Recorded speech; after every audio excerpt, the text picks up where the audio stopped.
너희를 구원한 나를 너희를 치던 적은 어디 있느냐 너희를 억누르던 원수는 어디 있느냐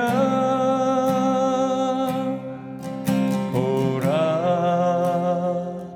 하나님 구원을 보라 하나님 능력을 너희를 위해서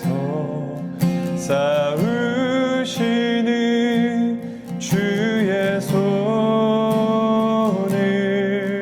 보라.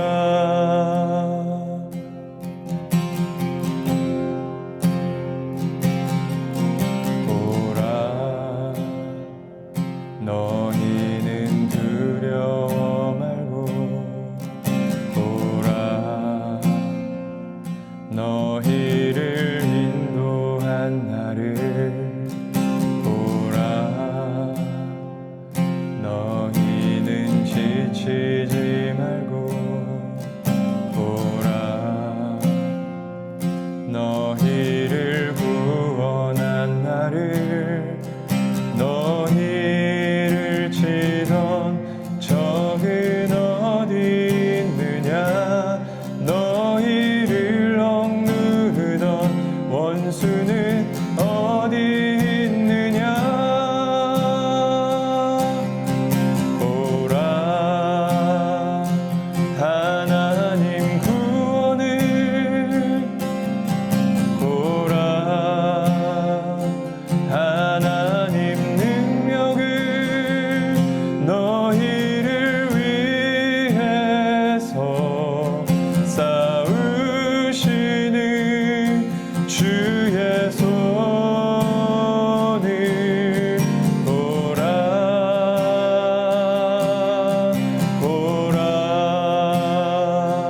하나님 구원을 보라 하나님 능력을 너희를 위해서 쌓으시는 주의 손을 보라 보라 하나님 구원을 보라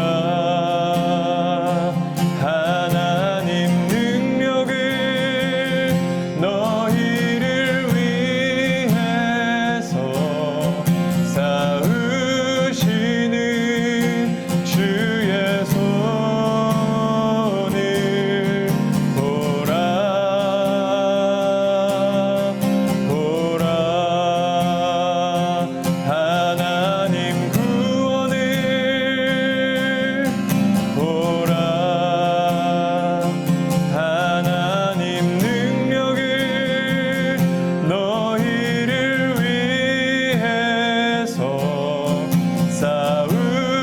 쌓으시는 주의 손을 보라 너희를 위해서 쌓으시는 주의 손을 보라.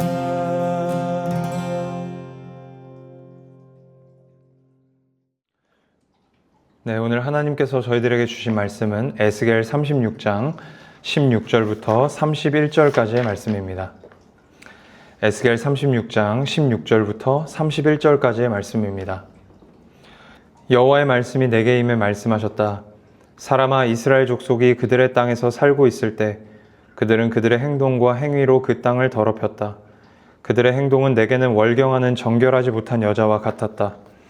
그들이 그 땅에서 흘린 피 때문에 그들이 그 땅을 자신들의 우상들로 더럽혔기 때문에 내가 그들에게 진노를 쏟아 부은 것이다. 내가 그들을 민족들 가운데로 흩어버렸고 나라들 사이로 퍼지게 했다. 나는 그들의 행동과 행위대로 그들을 심판했다. 이들은 여호와의 백성이지만 그의 땅으로부터 그들이 떠났다라고 사람들이 그들에 관해 말했다. 그때 그들은 그곳으로 갔던 민족들에게로 친히 와서 스스로 내 거룩한 이름을 모독했다. 그러나 그곳으로 갔던 민족들 사이에서 이스라엘 족속이 모독한 내 거룩한 이름으로 인해 나는 자비를 베풀었다. 그러므로 너는 이스라엘 족속에게 말하여라. 주 여호와가 이렇게 말한다. 이스라엘 족속아, 내가 이런 일을 하는 것은 너희를 위해서가 아니라 그곳으로 갔던 민족들 사이에서 너희가 모독한 내 거룩한 이름 때문이다. 너희가 그들 가운데 더럽히고 민족들 사이에서 더럽혀진 내 위대한 이름을 내가 거룩하게 할 것이다. 내가 그들이 보는 앞에서 너희를 통해 내 거룩함을 보여줄 때 내가 여호와임을 그 민족들은 알게 될 것이다. 주 여호와의 말이다. 내가 너희를 저 민족들 가운데에서 데려오고 모든 나라에서 모아들여 너희의 땅으로 데려갈 것이다. 내가 너희 위에 깨끗한 물을 뿌릴 것이니 너희는 깨끗해질 것이다. 내가 너희의 모든 더러움과 너희의 모든 우상들로부터 너희를 깨끗하게 할 것이다. 내가 너희에게 새로운 마음을 주고 너희 안에 새로운 영을 줄 것이다. 내가 너희 육신으로부터 돌과 같이 굳은 마음을 없애고 너희에게 살처럼 부드러운 마음을 줄 것이다. 그리고 내가 내 영을 너희 안에 주어서 너희로 하여금 내 법령을 따르며 내 규례를 지키고 행하게 만들 것이다. 그리고 너희는 내가 너희 조상들에게 준 그 땅에서 살게 될 것이다. 그러면 너희는 내 백성이 되고 나는 너희의 하나님이 될 것이다. 내가 너희를 너희의 모든 더러움에서 구원해낼 것이다. 내가 곡식을 불러다가 그것을 풍성하게 만들고 너희 위에 기근을 내리지 않을 것이다. 내가 나무의 열매와 들판의 수확물을 풍성하게 해 너희가 민족들 가운데에서 기근으로 인해 더 이상 수치를 당하지 않게 할 것이다. 그러면 너희가 너희 악한 행동과 좋지 못한 행위를 기억할 것이고 너희 보기에 너희의 죄와 혐오스러운 일들로 인해 너희 스스로를 몹시 싫어하게 될 것이다. 아멘. 오늘 본문에는 어제 본문에 이어 하나님께서 이스라엘을 회복시키실 것을 약속하시는 내용이 기록되어 있습니다.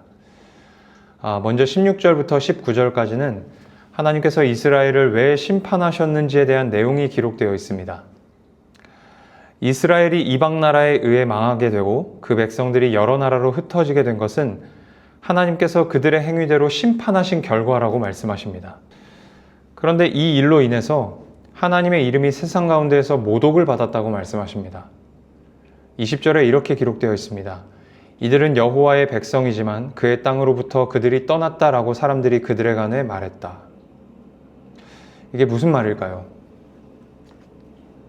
조롱입니다. 마치 하나님이 살아계신데 너는 왜 그 꼴로 사니? 하나님이 없으니까 네가 그렇게 사는 거 아니야? 라는 말과 같은 것입니다. 하나님을 모독하고 조롱하는 말입니다. 자식이 잘못을 저질렀습니다. 큰 잘못을 저질렀습니다. 어떻게 해야 합니까? 혼을 내야지요. 때려서라도 바로잡아야 합니다. 그런데 전후 사정을 모르는 사람들이 보면 저 아빠 왜 저래? 친아빠 아닌 거 아니야? 라고 할지도 모릅니다. 그렇다고 혼을 안 내겠습니까? 내가 욕을 먹어도 자식 잘못되는 꼴은 못 보는 것이 부모의 마음입니다. 하나님께서 이스라엘을 심판하시면서 세상에 하나님을 모독할 것이라는 사실을 몰랐을까요? 모르셨을까요? 분명히 아셨을 것입니다. 그런데도 이스라엘을 심판하신 것입니다. 이스라엘을 가나안 땅에서 쫓아내신 것입니다. 스스로 모독을 받으실 것이라는 사실을 아셨음에도 불구하고 그렇게 하신 것입니다. 자신이 모독을 받을지라도 이스라엘의 패역함을 고치시고야 말겠다는 의지와 사랑을 보여주신 것입니다. 사랑하는 여러분, 우리를 너무나도 사랑하신 주님은 우리의 죄 때문에 기꺼이 모독을 받으셨습니다. 그 거룩하신 하나님이 온갖 조롱과 욕을 들으셨고 침뱉음을 당하셨고 채찍에 맞으셨습니다. 그리고는 발가벗겨져 십자가에 달려 죽으셨습니다. 단순히 심한 고통을 당하신 것이 아닙니다. 그 거룩하신 하나님이 우리 때문에 죄인이 되셨습니다. 죄를 조금도 알지 못하시는 분이 세상에서 가장 극악무도한 죄인으로 취급받고 모욕을 당하시고 죽으셨습니다. 우리를 고치시려고 그렇게 되기를 마다하지 않으신 것입니다. 이러한 주님의 놀라운 사랑을 기억하실 수 있기를 축복합니다. 주님의 사랑은 결코 작지 않습니다. 어제 말씀드린 것처럼 인류의 모든 죄를 덮고도 남습니다. 고작 내 죄를 용서하지 못하실 그런 사랑이 아닙니다. 그렇다고 해서 내 죄가 작다는 말은 아닙니다. 우리의 죄는 심각한 것입니다. 그러나 그 심각한 죄보다 우리를 향하신 주님의 사랑이 훨씬 더 큽니다. 우리를 고치시려고 모든 것을 기꺼이 감수하신 주님의 사랑을 기억하며 죄된 모습을 버리고 거룩하게 사는 저희 모두가 될 수 있기를 축복합니다. 이제 23절 이하부터는 하나님께서 이스라엘 백성들을 어떻게 회복시키실 것인지에 대한 구체적인 계획이 기록되어 있습니다. 여기서 우리가 주목해야 할 표현은 내가입니다. 내가라는 표현이 계속해서 나오는 반면에 23절부터 30절까지 이스라엘 백성들이 해야 할 내용은 한 번도 나오지 않습니다. 23절부터 30절까지에는 주님께서 하시는 일에 대한 내용만 기록되어 있습니다. 내가 무엇 하겠다라는 표현이 거듭해서 나옵니다. 23절에서는 내가 거룩하게 할 것이다. 또 24절에서는 내가 너희를 너희 땅으로 데려갈 것이다 라고 말씀하십니다. 25절에서는 내가 너희를 깨끗하게 할 것이다 라고 말씀하십니다. 26절에서는 내가 너희에게 부드러운 마음을 줄 것이다 라고 말씀하세요. 27절에서는 내가 성령을 너희 안에 주어 내 규례를 지켜 행하게 만들 것이다 라고 말씀하십니다. 29절에서는 내가 너희를 구원해 낼 것이다 라고 말씀하십니다. 마지막 30절에서는 내가 수확물을 풍성하게 해 더 이상 수치를 당하지 않게 하겠다 라고 말씀하십니다. 사랑하는 여러분, 오늘 이 본문이 저희들에게 주는 교훈이 무엇일까요? 구원은 100% 하나님의 일이라는 것입니다. 구원은 우리가 하는 일이 아닙니다. 하나님께서 99% 하시고 우리가 1% 하는 것이 구원이 아닙니다. 100% 하나님이 하시는 일이 구원입니다. 우리가 하는 일이 있다면 무엇일까요? 하나님이 하시는 일에 회방 놓는 것입니다. 하나님을 번거롭게 하는 것입니다. 실제로 우리가 그렇게 할 수 있다는 말이 아니라 표현하자면 그렇다는 것입니다. 우리가 아무리 못난 짓을 한다고 해서 그게 주님께 회방이 되겠습니까? 그렇지 않습니다. 표현하자면 그렇다는 것입니다.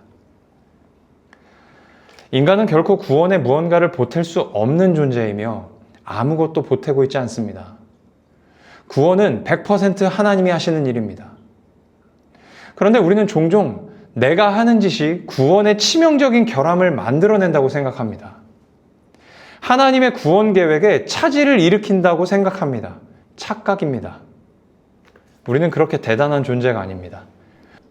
우리가 하는 짓이 하나님의 구원 계획에 차질을 일으킬 만큼 하나님의 계획이 허술하시거나 우리를 구원하시려는 하나님의 의지가 박약하지 않습니다. 착각하면 안 됩니다. 구원에 있어서 우리 신자들의 역할은 내가 무슨 선한 일을 해서 하나님이 하시는 일에 도움을 드리는 것이 결코 아닙니다. 좀 더 수월하게 일하실 수 있도록 만들어드리는 것이 우리의 역할이 아닙니다. 구원에 있어서 우리 신자들의 역할은 그저 믿는 것입니다. 하나님이 하시는 일을 믿고 바라보는 것입니다.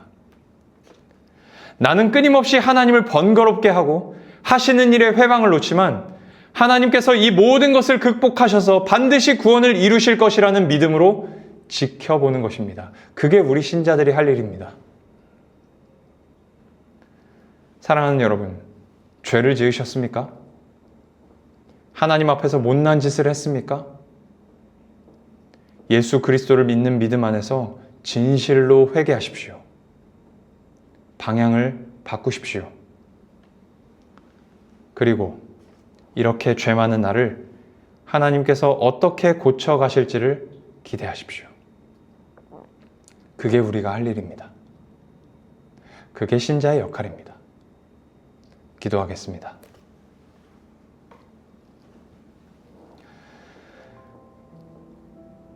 100% 하나님의 은혜로 우리를 구원하신 주님께서 지금도 여전히 100% 하나님의 은혜로 저희들을 구원해 가고 계심을 믿습니다.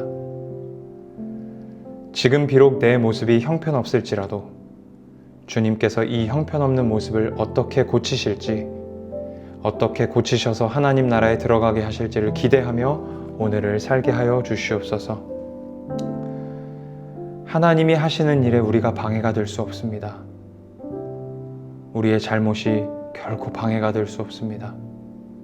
그 하나님의 놀라운 힘과 위력을 기억하면서 오늘도 담대히 살아가게 하여 주시옵소서.